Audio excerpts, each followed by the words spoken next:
ताली बजा के अम्बे भवानी जग कल्याणी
भगवती की कृपा से हम लोग आज इस पंडाल में बैठ करके माँ दुर्गा मैया के युगल चरणारविंद में बैठ करके उनकी रसमयी कथा का आस्वादन कर रहे हैं।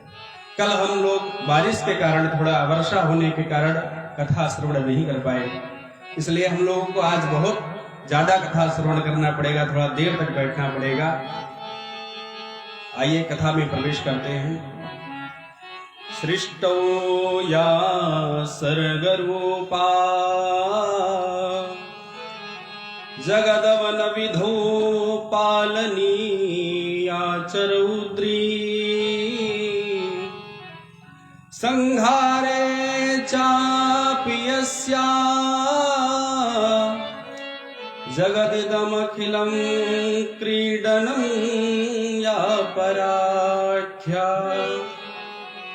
पश्यन्ति मध्यमाथो तदनु भगवती वैखरी वर्णरूपा सास्मद्वाचं प्रसन्ना विधि हरिगिरिशाराधितालंकरोतु। श्रीमद् देवी भागवत जो है यह सर्वोत्कृष्ट ग्रंथ है।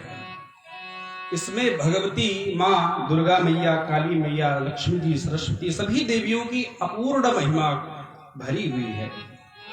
पर शर्त तो ये है कि हमारे अंदर वह पात्रता है क्या, क्योंकि जितना बड़ा पात्र होगा उतना ही उसमें जल आएगा। इसलिए सदैव प्रयास करें कि भगवती की इस कथा में बैठे हुए हम लोग अपने मन को सदा ही पवित्र रखें और मन को एकाग्र रखें, कहीं इधर उधर मन भटकने ना पाए। तभी हम भगवती के इस स्वरूप को, भगवती की इस कथा का श्रवण करने का पूर्ण लाभ पाएंगे और पूर्ण कथा भी समझ में आएगी, क्योंकि यह साधारण कथा नहीं है। सर्वप्रथम भगवती के प्रथम श्लोक में वर्णन किया गया इस सृष्टि में जो सर्ग का काम करती है, ये जो संसार है इसको बनाया गया तो कोई सामान लगा होगा, बिना सामान के कोई भी वस्तु तैयार नहीं होती है। तो यह संसार जो बना है, जिस सृष्टि है, जो सर्ग हुआ है, इस सृष्टि में जो सर्ग का काम करती है, अर्थात जो सर्ग स्वरूप है, स्वयं बन गई है।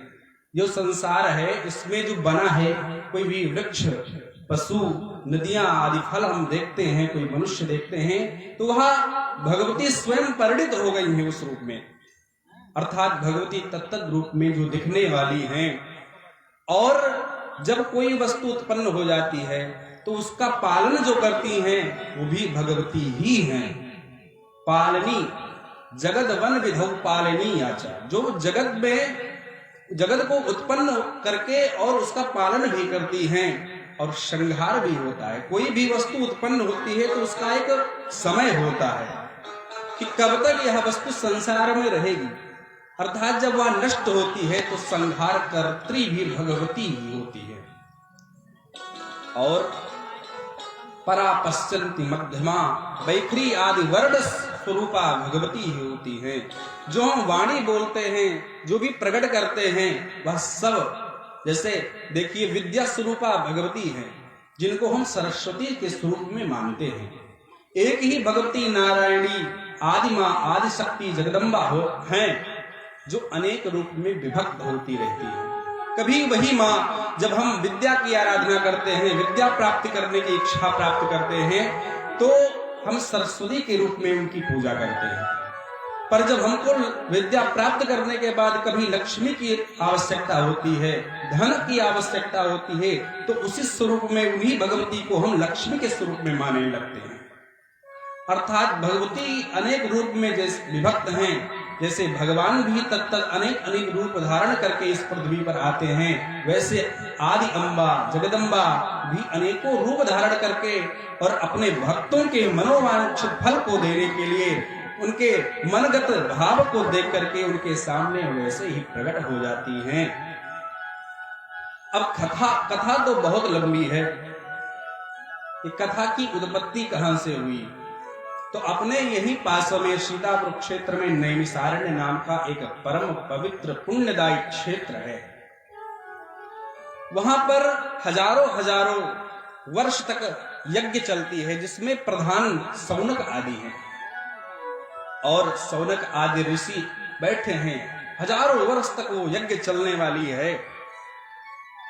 पर जब यज्ञ हो जाती है तो बैठ करके क्या किया जाए, तो उन्हीं सब में से एक सूत जी को अग्रगण्य करते हैं। जैसे आप लोग की कृपा से हम यहाँ बैठे हैं, हम आज के 3 साल पहले यहाँ कथा कह गए थे, और आप लोग का यह आदर था, आप लोग का समादर था जो हम यहाँ पर आए। इसी तरह से सूत जी को एक अच्छे आसन पर, उच्च आसन पर बैठा करके, और शौनक आदि ऋषियों ने उनसे प्रश्न किया, क्योंकि जब शंका हो तो किससे पूछा जाए, या तो गुरु किया जाए जिनसे संपूर्ण शंका का समाधान हो, या तो स्वयं हम उतने ज्ञानी हैं। तो हम तो इतने अपने स्वयं ज्ञानी है नहीं, तो किसी उच्च आसन पर किसी गुरु के स्वरूप में किसी को वर्ण करके बैठाया जाता है। आज शौनक आदि ऋषियों ने नैमिषारण्य की उस परम पवित्र क्षेत्र में सूत जी को एक आसन पर बैठाया है और उनसे प्रश्न करना प्रारंभ कर दिया, उनसे आज्ञा लिया, उनको प्रणाम किया, और प्रणाम करने के बाद में उनसे कहा, महाराज आपने जब भी समय मिलता है तो आपने हमको बहुत अच्छी अच्छी कथाओं का श्रवण कराया है। कभी कभी ऐसे पुराण का श्रवण कराया जिसमें भगवान विष्णु का ऐसा अद्भुत परम पवित्र चरित्र है जिसको सुनने के बाद बहुत आनंद आता है। किसी पुराण में भगवान शंकर की अद्भुत महिमा है, हर एक किसी पुराण में भस्म की महिमा, किसी पुराण में रुद्राक्ष की महिमा है। आपने हमको बहुत कथा सुनाई है, परंतु हे महामुनि, हे महान ज्ञानी सूत जी महाराज, मैं अब आपसे कुछ और सुनना चाहता हूं। अधुना श्रोतुमिच्छामः पावनात् पावनं परम् भुक्ति मुक्ति प्रदं नृणाम् अनायासेन सर्वशः। महाराज आप तो ज्ञान के भंडार हैं, इसलिए हम अब आपसे कुछ ऐसा इतिहास सुनना चाहते हैं जो पवित्रों में भी पवित्र हो और अनायास ही सुनने मात्र से भुक्ति और मुक्ति को प्रदान कर देने वाला है। ऐसी कथा का श्रवण हमें कराएं, क्योंकि इस कलिकाल में, इस कलयुग में संशय को दूर करने वाला कोई मिलता नहीं है। इसलिए आप परम ज्ञानी धीमान हे सूत जी आप मिले हैं, इसलिए हमें अनायास ही जिसको श्रवण करने से सब कुछ प्राप्त हो जाए, ऐसी कोई कथा श्रवण कराइए। सूत जी ने कहा कि हे ऋषियों, आप लोगों ने बहुत अच्छा प्रश्न किया है। साधु पृष्ठम महाभागा लोकानाम हित काम्यया। आप अपने कामना से कुछ नहीं पूछ रहे हैं, जिसमें आपका स्वार्थ निहित हो, ऐसा आपने प्रश्न नहीं किया। आप तो इस जगत को, इस लोक को पवित्र करने के लिए और उस लोक के मनुष्य, लोक में रहने वाले, संसार में रहने वाले जो मनुष्य हैं, उनके हित की कामना से आपने ऐसा प्रश्न किया है। क्योंकि जब मैं आपको कथा श्रवण कराऊंगा तो ये कथा सर्वत्र जाएगी, और वह कथा जो श्रवण करेगा उसका हित होगा, कल्याण होगा। इसलिए आपने सभी मनुष्यों के कल्याण के लिए यह प्रश्न पूछा है। परंतु चाहे कितना भी तप, चाहे कितना भी उपवास कर लीजिए, कितने भी तीर्थ घूम लीजिए, परंतु यावन्न श्रूयते सम्यक देवी भागवतम नरैः। मनुष्यों के द्वारा जब तक श्रीमद् देवी भागवत का श्रवण नहीं किया जाता है, तावत पापाटवीम, इस पाप रूपी अटवी में, पाप रूपी समुद्र में, पाप रूपी संसार में, ये क्या है? बोले पापाटवी है। यह भव जो है, यह संसार जो है, यह एक अटवी है। अटवी माने एक छोटा जंगल होता है, एक बड़ा जंगल होता है, जिसमें हम लोग जा करके भटक जाते हैं और स्वयं को नहीं ज्ञात होता है कि किस रास्ते से मैं यहाँ आया था। अर्थात उसमें भटक करके व्यक्ति तड़प तड़प करके मर जाता है, उसका वही शरीर शांत हो जाता है, परंतु उस जंगल से वह बाहर नहीं निकल पाता। इसलिए यह जो संसार है ये क्या है? बोले ये पापाटवी है। पापा माने पाप की अटवी है, पाप का यह जंगल है। ये भवरूपी संसार है, भवरूपी समुद्र है। इसमें भी निकल जाने के बाद व्यक्ति वापस नहीं आ पाता। और समस्त क्लेश को दूर करने वाली यह श्रीमद् भागवत कथा है। इसलिए यह देवी भागवत अवश्य श्रवण करना चाहिए। ऋषियों ने कहा, महाराज आपने बहुत अच्छा उपाय बताया, परंतु यह पुराण की विधि जो है यह कैसी है? इसको किसने सुना? इस पुराण की विधि क्या है? किन मनुष्यों को सुनना चाहिए? किसने इसे पूर्व में सुना और किस लिए सुना? सूत जी ने कहा कि देखो, भगवान विष्णु के ही अंश सत्यवती के गर्भ से ऋषि पराशर के पुत्र हुए हैं श्री वेद व्यास जी महाराज, जो कि हमारे भी गुरुदेव हैं। उन्होंने जब देखा कि संसार में जितने भी लोग हैं वो क्लेश से दुखी हैं, बहुत कष्ट पा रहे हैं, और ऐसे ऐसे कर्म कर दिए हैं जिसके लिए व्रात्यादि जो द्विजबंधु हैं, वेद में जिनका अधिकार नहीं है, जो अल्प बुद्धि वाले हैं, जो अधर्मज्ञ हैं,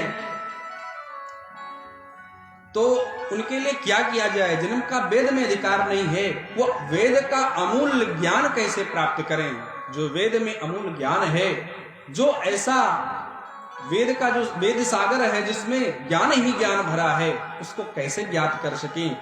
तो वेद व्यास जी ने उस वेद को 4 भाग में तो बांट दिया, परंतु उसी का निचोड़ 18 पुराण बनाया। 18 पुराण में उसी का निचोड़ भर दिया है।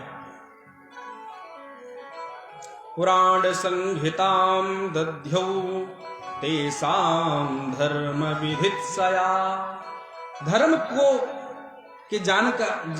की जानकारी कराने के लिए उन्होंने पुराण की रचना की।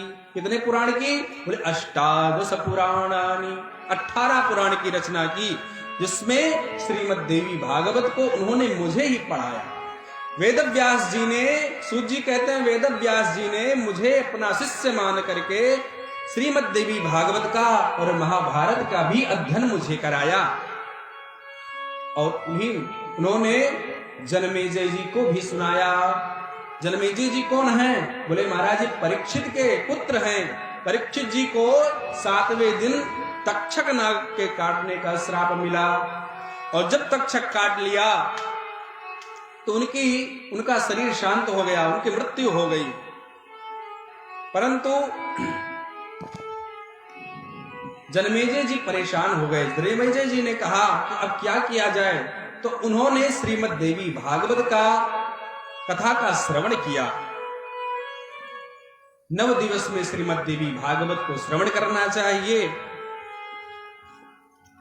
तो देवी की पूजा करने के बाद में जब उन्होंने 9 दिवसीय श्रीमद् देवी भागवत का श्रवण किया, तो उनके पिता श्री परीक्षित जी दिव्य रूप धर करके भगवती के उस लोक को पहुंच गए, मणिद्वीप धाम को पहुंच गए। दिव्य रूप धरो देव्या शालोक्यम तत्क्षणादगा।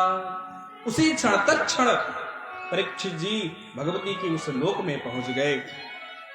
और कितना कहें इस देवी भागवत की महिमा।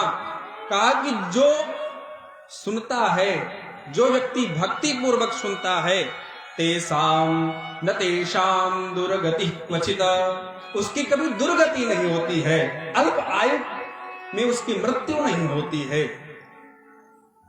जो एक श्लोक प्रतिदिन पढ़ता है, जो आधा श्लोक भी पढ़ता है, उसके ऊपर भगवती की अद्भुत कृपा होती है। और यह देवी भागवत अश्विन मास में और बहुत ही पुण्यदायी होती है। अश्विन मास माने इसी समय, नवरात्रि के समय में। और 4 नवरात्रि होती है, जिसमें 2 गुप्त नवरात्रि होती है और 2 प्रगट जिसमें हम लोग बैठे हैं की नवरात्रि है। इन चारों नवरात्रियों में भगवती की इस कथा का श्रवण करना चाहिए। और श्रवण करने के लिए फिर बताया कि यदि ब्राह्मण पढ़ता है या श्रवण करता है तो वह वेदविद होता है। वेद का विद्वान, अखंड ज्ञान का वो उसके अंदर खजाना होता है। और यदि क्षत्रिय पढ़ता और सुनता है तो वह धरणी पति स्यात्, वह पृथ्वी का पति होता है, अर्थात वह संपत्ति उसके पास बहुत होती है, संपत्तियों का मालिक होता है, बहुत उसके प्रजाएं होती है, वो राजा के समान होता है।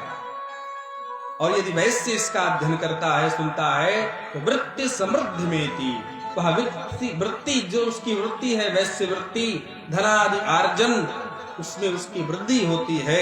और शूद्रोपि पठन स्वकुलोत्तमस्य, और यदि शूद्र भी इसका अध्ययन करता है, पढ़ता है तो अपने कुल में उत्तम होता है और भगवती की उसके ऊपर बहुत बड़ी कृपा होती है।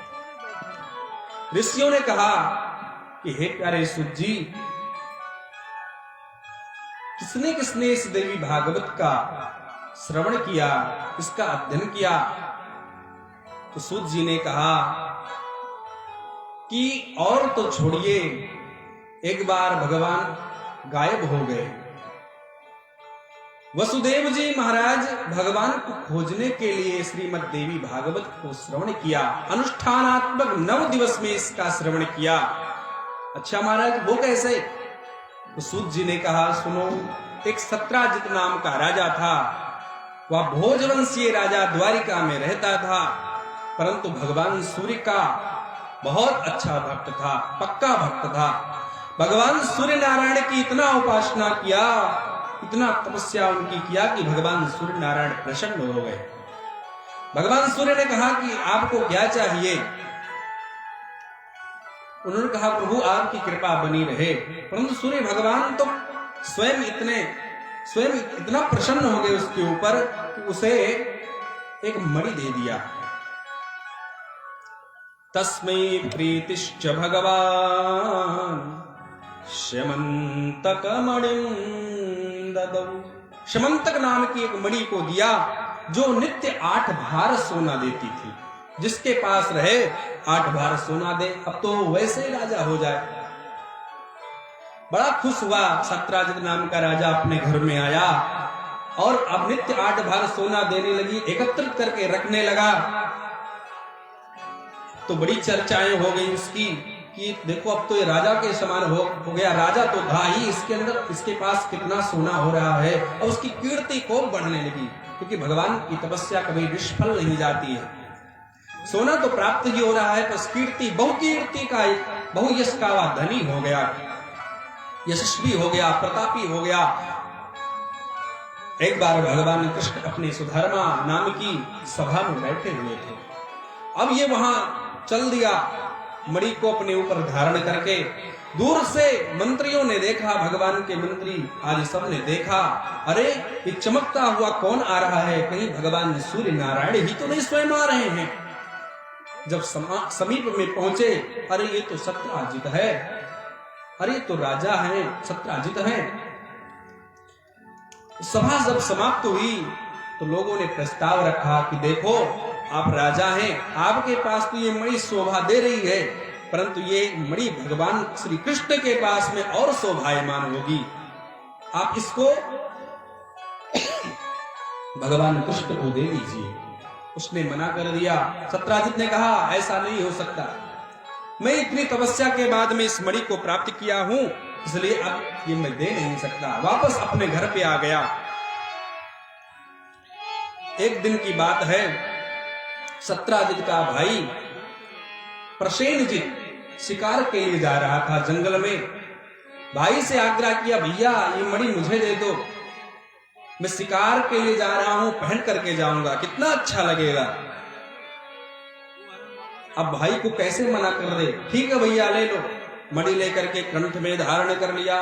कंठे बद्ध्वा मणिं सद्यो हयमारुह्य सैन्धवम्। कंठ में धारण करने के बाद में वह घोड़े पर बैठ करके चल दिया शिकार करने के लिए, परंतु गया तो परंतु उसी का शिकार हो गया। प्रसेन ही एक जगह मारा गया सिंह के द्वारा। अब तो जब 2-4-6 दिन बीता, प्रसेन वापस नहीं आया तो हाहाकार मच गया कि भाई प्रसेन कहां चला गया। अब सबके अंदर कुछ ना कुछ खलबली मचने लगी, सारी प्रजाएं त्रस्त हो गईं। तब तक धीरे धीरे किसी ने कह दिया कि भगवान कृष्ण ने मांगा था पर मणि दिया नहीं, तो हो सकता है उन्हीं ने ही इनकी हत्या करा दी हो और मणि स्वयं ले लिया हो।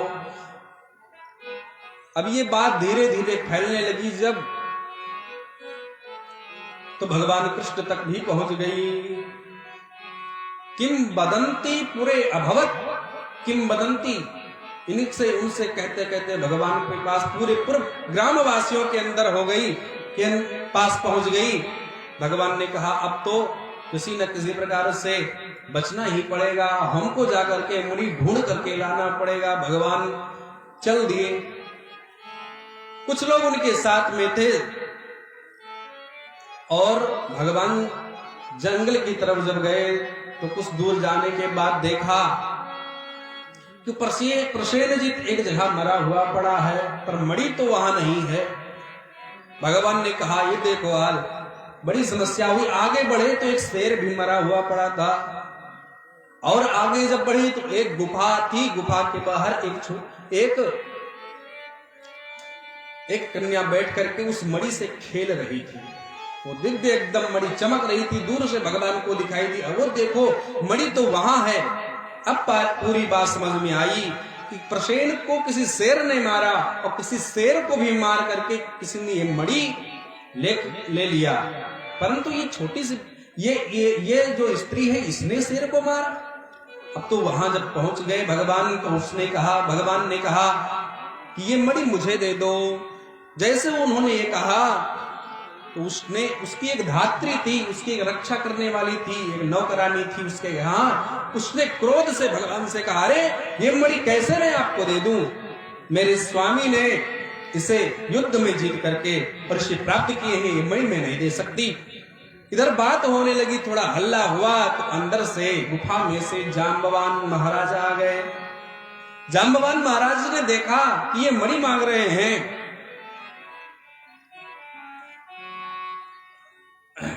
जाम्बवान महाराज ने कहा हम ये मणि नहीं दे सकते हैं। बात ही बात में अब तो भगवान अंदर चले गए थे और इधर बाहर अपने लोगों को खड़े कर गए थे कि देखो भैया 10-12 दिन तक देखना, मेरी प्रतीक्षा करना, और यदि मैं आ गया तो चलेंगे साथ में, और नहीं आया यदि तो आप लोग वापस चले जाइएगा। अंदर भगवान और जाम्बवान की बात होती रही। जाम्बवान ने कहा मैं मणि किसी भी हालत में नहीं दे सकता, आपको नहीं दे सकता मणि।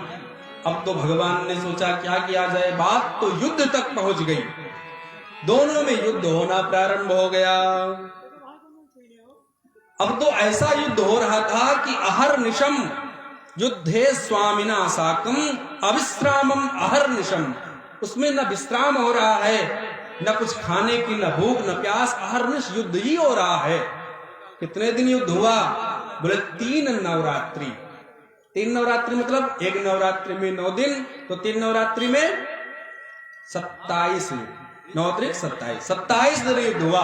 परंतु जब इधर 10-12 दिन बीता तो लोगों ने सोचा कि लग रहा है भगवान गोविंदाय नमो नमः, बोले कृष्णचंद्र भगवान की। सब रोते बिलखते चले गए द्वारिका में। गोकुल में जाने के, सब गोकुल में पहुंचने के बाद वसुदेव जी से सारी बात बताई कि भगवान कृष्ण मुझे नहीं मिले, अब क्या किया जाए। और इधर भगवान ने क्या किया, भगवान ने जब देखा कि 27 दिन बीत चुके हैं तो भगवान मुस्कुराए। और इधर वसुदेव जी को चिंता हुई कि मेरा पुत्र कहां खो गया, कहां चला गया। ऐसे चिंतित थे कि उसी समय देवर्षि भगवान के ही स्वरूप भगवान नारद जी वहां प्रकट हो गए। हाथ में वीणा लिए भगवान नारायण की उस धुन को छेड़ते हुए वीणा पर देवर्षि जी आ गए। क्या रट रहे हैं? श्रीमन नारायण नारायण नारायण श्रीमन नारायण नारायण, ताली बजा के श्रीमन नारायण नारायण नारायण श्रीमन नारायण नारायण नारायण श्रीमन नारायण नारायण नारायण श्रीमन नारायण नारायण नारायण श्री हरि नारायण नारायण नारायण श्री हरि नारायण नारायण नारायण श्री हरि नारायण नारायण नारायण श्री हरि नारायण। सभी गाइए ताली बजा के श्रीमन नारायण नारायण नारायण श्रीमन नारायण नारायण। गुरु रामचंद्र भगवान की जय, श्री कृष्णचंद्र भगवान की, दुर्गा मैया की जय। देवर्षि नारद ने कहा कि महाराज आप चिंतित क्यों हैं? आपका मुख मलिन है, क्या कारण है? वसुदेव जी ने कहा कि मैं अपने पुत्र के विषय में चिंतित हूं, क्योंकि बहुत दिन बीत गया, मेरा पुत्र आया नहीं। बहवो दिवसायाता, बहुत दिन व्यतीत हो गए। अतः सोचामि, इसलिए मैं शोक कर रहा हूं, सोच रहा हूं। नारद जी ने कहा मैं आपके पुत्र प्राप्ति का उपाय बताऊंगा। हे यदुश्रेष्ठ, एक उपाय है। वसुदेव जी का टुकड़ा तो है नहीं उनके पास, पुत्र से कितना प्रेम है वसुदेव जी को, महाराज जल्दी से बता दीजिए। उन्होंने कहा देवी भगवती की आराधना करो। देवी माराधयाम्बिका, भगवती अंबिका की आराधना करो, उसी से आपको पुत्र प्राप्त होगा। वसुदेव जी ने कहा हाँ नारद जी, आपने बहुत अच्छी बात कह दी। मुझे पूर्व वृत्तांत याद आ गया, जब मैं कारागार में था और मेरे 6 पुत्र मारे जा चुके थे। उस समय भगवान की ही कृपा से अथवा भगवती की कृपा से मुझे कहां से ज्ञान हुआ। एक बार गर्ग मुनि आए, हमारे गुरुदेव गर्ग जी आए, उनसे मैंने कहा कि भगवती की आराधना करें, मुझे पुत्र की प्राप्ति के लिए मेरे लिए आप स्वयं ही आराधना करें। हे आप यदि मुझसे प्रसन्न हैं, आप यदि मेरे ऊपर कृपा रखते हैं, यद्यस्ति भगवन् प्रीतिर मयि करुणानिधे तदा गुरु मदर्थम तुम क्षमाराधय चंडिकाम। आप मेरी तरफ से भगवती की प्रार्थना करें। बोले अम्बे मैया की जय हो। गर्ग जी ने कहा कि वसुदेव जी मैं जरूर करूंगा। वसुदेव जी ने श्रीमद् देवी भागवत का पारायण किया, उनकी पूजा की, भगवती चंडी, भगवती अंबे, भगवती दुर्गा की उपासना करी, अंबिका की उपासना करी, तो भगवान कृष्ण की प्राप्ति हुई थी मुझे। आज वसुदेव जी कहते हैं उसी समय मुझे पुत्र की प्राप्ति हुई थी। और हे महाराज, आज आप पुनः मेरे पुत्र को प्राप्ति का उपाय भी भगवती की आराधना ही बता रहे हैं। इसलिए हे देवर्षि, अब तो आप ही मुझे भगवती की कथा सुनाएं, भगवती की आराधना मेरे द्वारा कराएं। को दिया धाम से और जैसे एक मुट्ठी जाम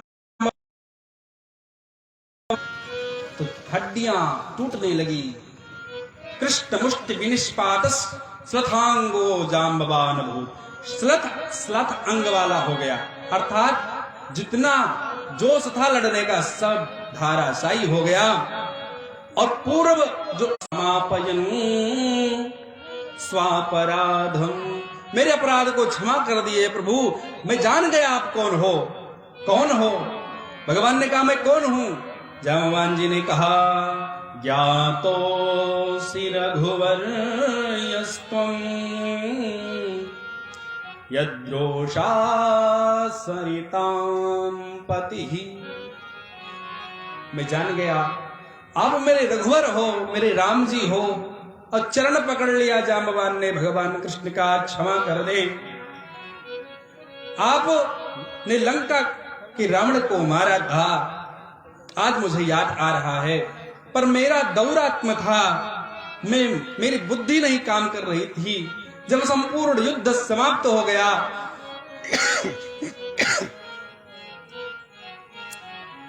और संपूर्ण युद्ध को मार रही हो, जांबवान जी संपूर्ण युद्ध को देखते रहे, लड़ते रहे।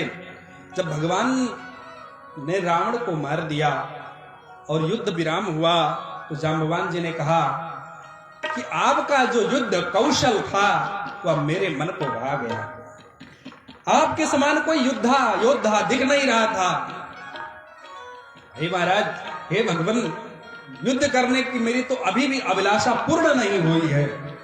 मैं तो ये चाहता हूं कि प्रभु एक बार फिर से आपका और मेरा सामना हो जाए। मेरी युद्ध की अभिलाषा नहीं पूर्ण हुई। वास्तविक में जांबवान महाराज बहुत बलशाली थे, परंतु राम और रावण का युद्ध भी सामान्य नहीं था। श्रीमद् वाल्मीकि रामायण में लिखा है कि राम रावणयोर युद्धम राम रावणयोरिव। राम और रावण का जो युद्ध था वह राम और रावण के ही समान था। वैसा घनघोर महान विकट युद्ध हो नहीं सकता कभी। परंतु उस युद्ध को देख करके जांबवान महाराज तो ललचा गए।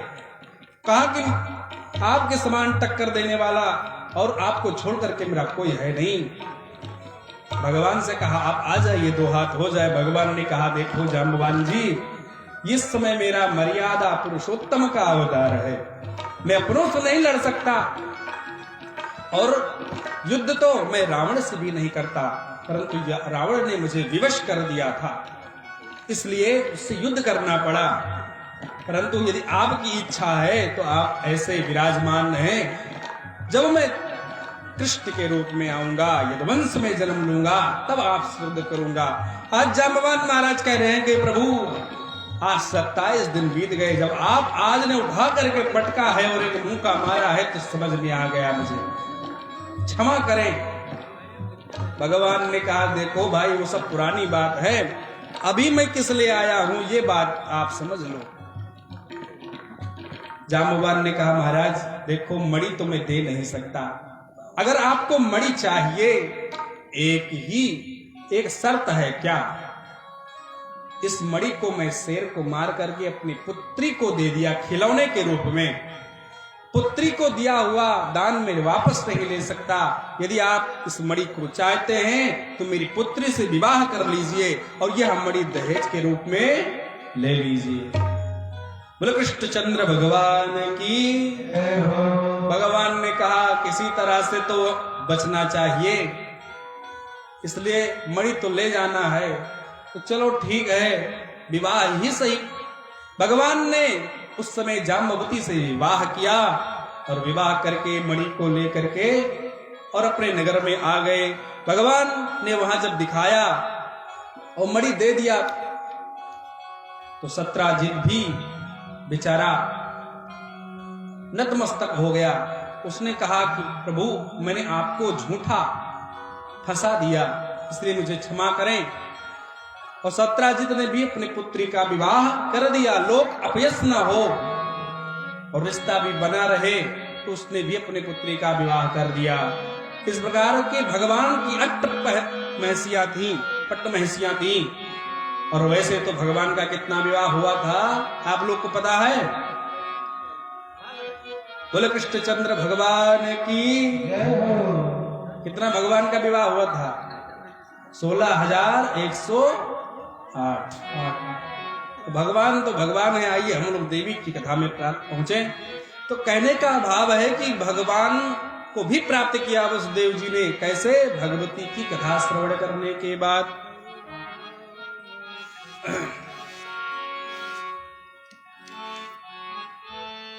सूत जी ने सुनाया तो सौनकादिक ऋषियों ने कहा भगवान बहुत ही अच्छी कथा है। और और कोई इतिहास सुनाइए।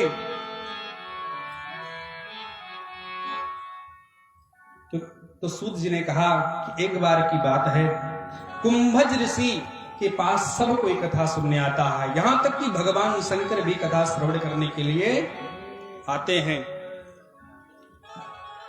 परंतु आज कुंभज ऋषि भी कहां चले गए? बोले आज कार्तिकीय जी के पास में चले गए कुंभज ऋषि कथा श्रवण करने के लिए। और भगवती की अद्भुत महिमा, अनेक महिमा है। आइए माँ की स्तुति करने के बाद में एक भजन के माध्यम से हम लोग भगवती की आराधना करें एक बार, क्योंकि माँ तो करुणामयी है। भगवती तो करुणा करती रहती हैं। अनायास ही एक बार भगवती का जो इस परम पवित्र नवरात्रि के समय में एक बार भी नवारण माला का जप कर ले तो भगवती तो उसके ऊपर ऐसे कृपा कर देगी। जो भी, इसलिए देखिए कितनी माताएं व्रत रहती हैं, कितना भाई सब व्रत रहते हैं, क्योंकि बहुत ही अच्छा फलदायी। जो भी मनोरथ करता है व्यक्ति इस पंडाल में आकर के तथा प्रांगण में आकर के भगवती के सामने जाकर के कलश रख करके दीप जला करके तो भगवती उसके संपूर्ण मनोरथ को पूर्ण करती है। क्यों? क्योंकि माँ करुणामयी है। आइए एक भजन की कृपा